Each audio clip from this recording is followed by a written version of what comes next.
Finally, we can review Wonder Woman 1984. About time, too. How many times did we have to put it off?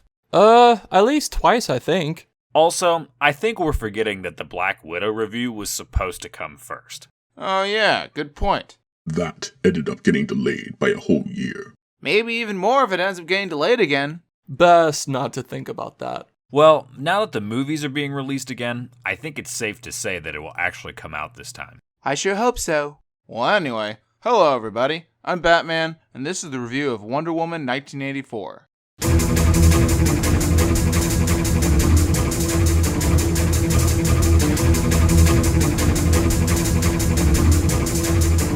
So, that was good, right? No, it was not. Oh, come on, it was pretty good, right guys?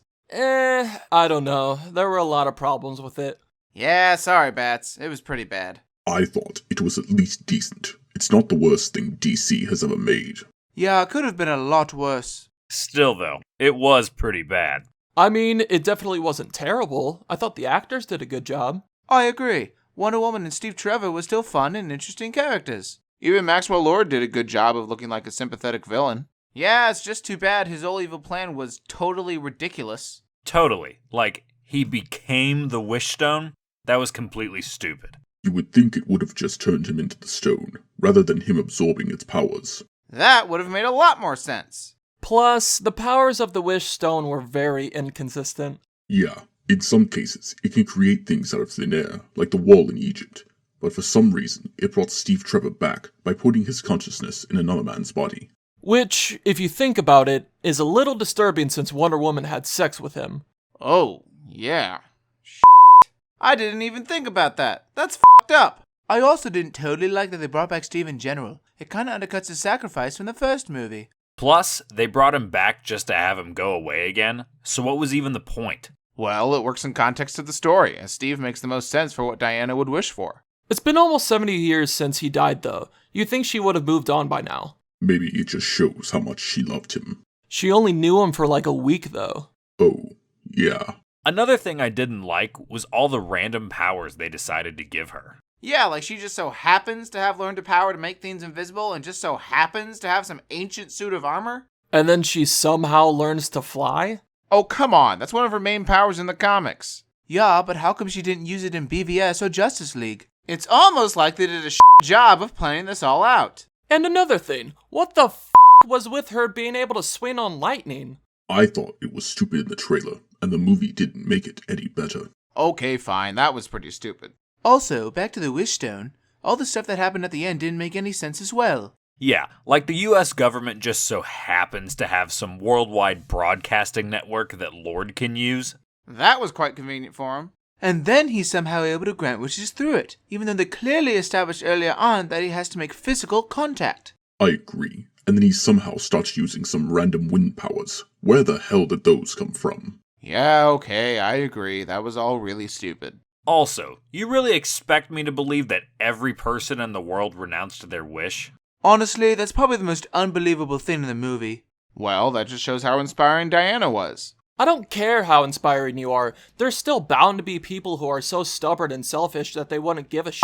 Maybe she could have inspired a majority of the people, but not everyone. Also, what about people who didn't watch Diana's speech? Yeah, we just meant to assume that everyone watched the entire thing? I guess we should just accept that the Wish Stone left a bunch of plot holes. Oh well, let's just move on to something else. How about the action? That was still really fun. I would agree. The car chase scene and the White House scene were really cool. Totally. And then we finally got to see Wonder Woman fight Cheetah.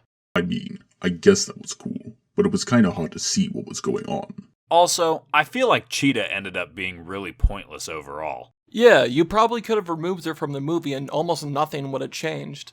Well, then how would Lord have been able to get away from Wonder Woman at the White House? I mean, they could have just pulled more Wish Stone bullshit out of the hat.